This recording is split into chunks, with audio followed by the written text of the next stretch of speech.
Hello viewers, in today's video we will prepare the biochar from shrimp shells step by step.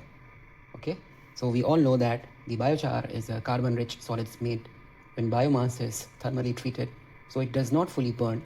So ideally pyrolysis it at limited oxygen. Okay, so the typical properties of the biochar it will have a porous structure, it will have abundant surface functional groups, it is relatively stable carbon, depends on feedstock and temperature. I mean, what feedstock we are taking. Okay, is it a coffee waste or a biomass or a bone, whatever.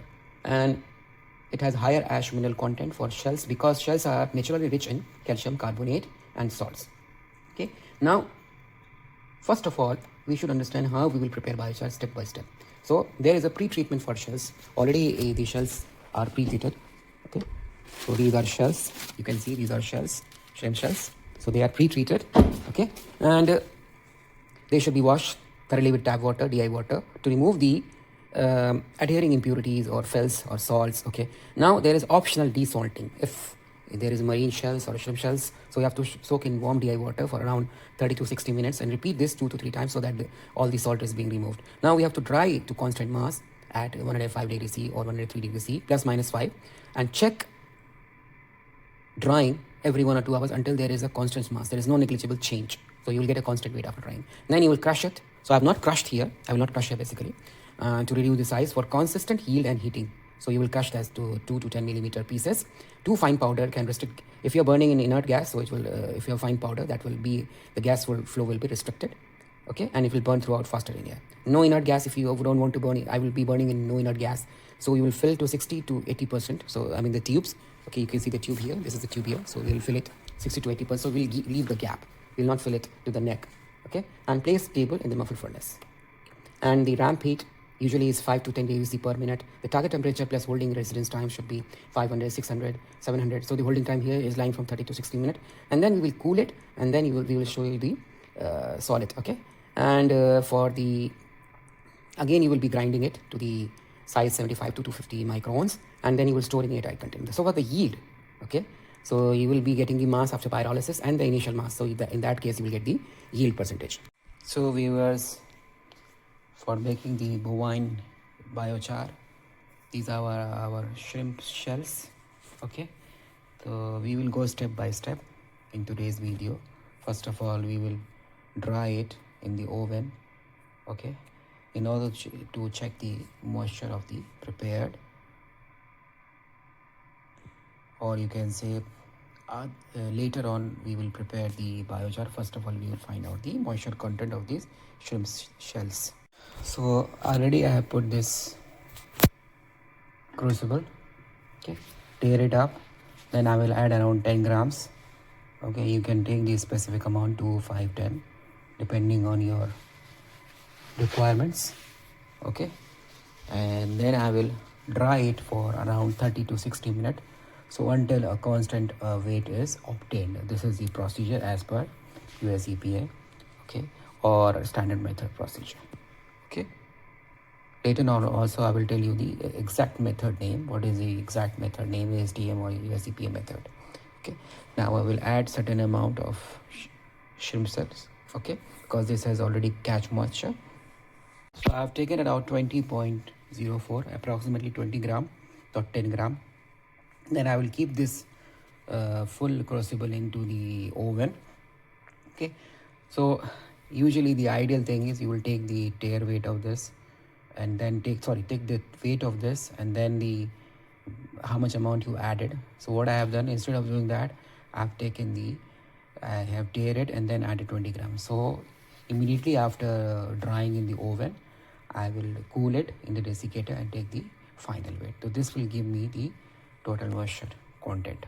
So I have added this in the oven now and set the temperature at 100. You can set at 105, 103 also. This is 100 plus minus 5.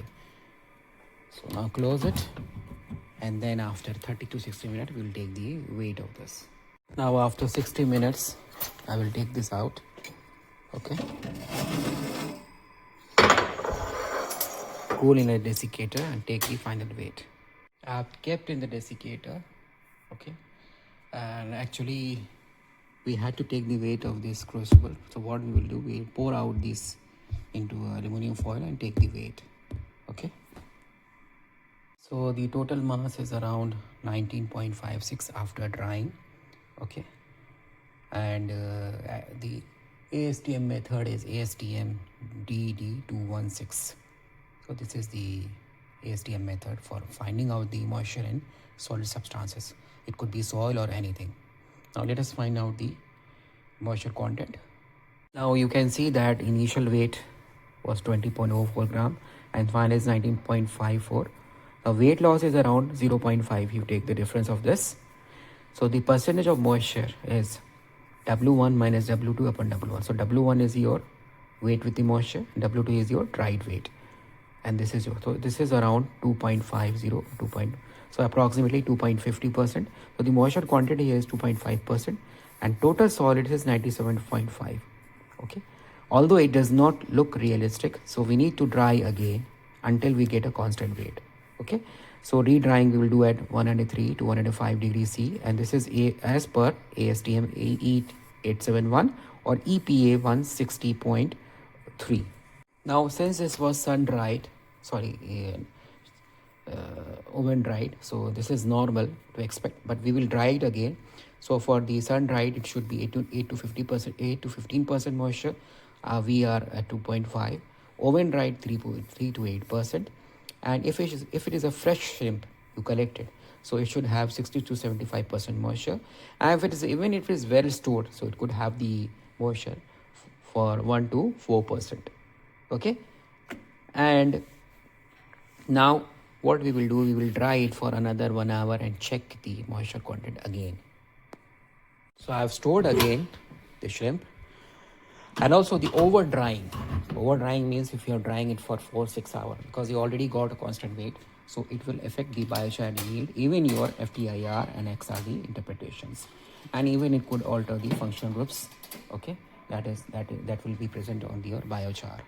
Okay, in other words, you can say that the physicochemical characterization of the biochar will be affected. So make sure you don't over dry it. So we will now dry it for another 30 to 60 minutes and check the moisture content. After cooling we will take the weights, not after drying. This has already dried.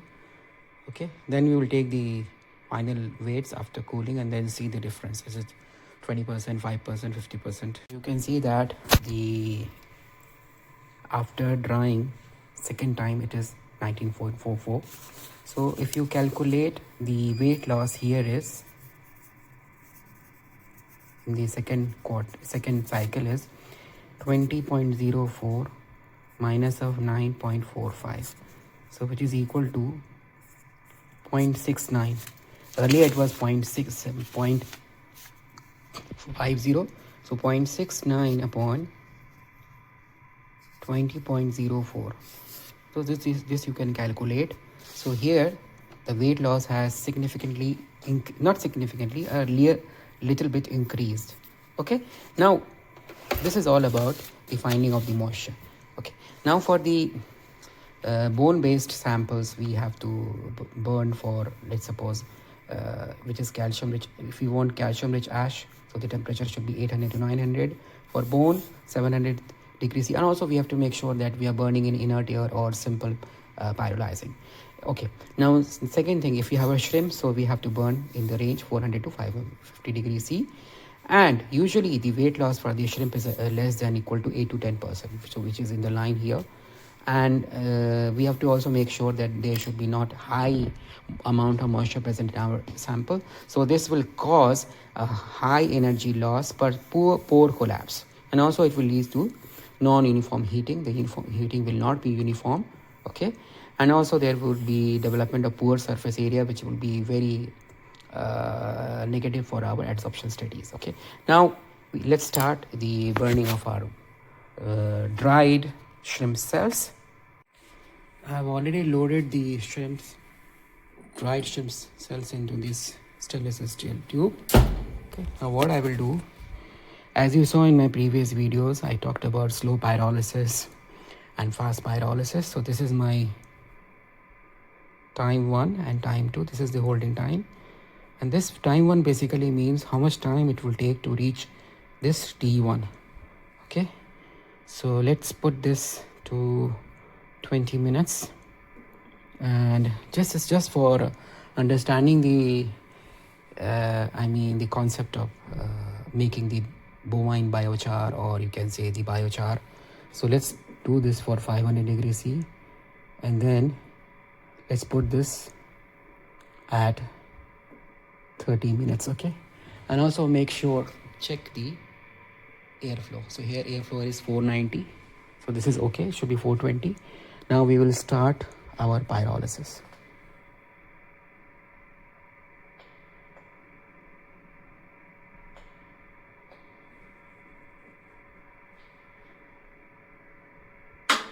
Okay, the pyrolysis has started. Now after this we will take out our, you can see that it stopped, and then we will take out this and hold with the tongue since this is very hot, and then try to cool it, and then we will take the final weights.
So guys, now we will calculate the yield of the finally prepared biochar. Okay, so we all remember that initially we took 20.04 gram. So here the final dried mass is 13.41. So the yield is the initial weight. So the initial weight is 20.04 upon 13.41. Okay, so now we will calculate the percentage. So actually for calculating the yield, the formula should be the final mass upon the initial mass. So the final mass here is 13.41 and divided. So there is a minor correction here. It's not the initial mass, it's the final mass upon the initial mass. So the percentage is around 66.9%. So usually if we are burning at 500 degrees C for half an hour or 1 hour, the yield should be lying from 30 to 70%. So this is in line with the values that are reported in the literature. Okay, now if the yield is very high or unexpectedly very high, so we have to keep in mind either the shells have not been burnt very well, or there is incomplete supply of the proper heating, there is no uniform heating, so or also there is no proper washing of our materials. So we need to be very careful that in that case we have to find the ash content of the shrimp shells. Also we have to keep in mind about the cleaning or the removal of the filth of the initial you can say the pre masses, or the you can say the pre-heated the shrimp cells which are not heated basically.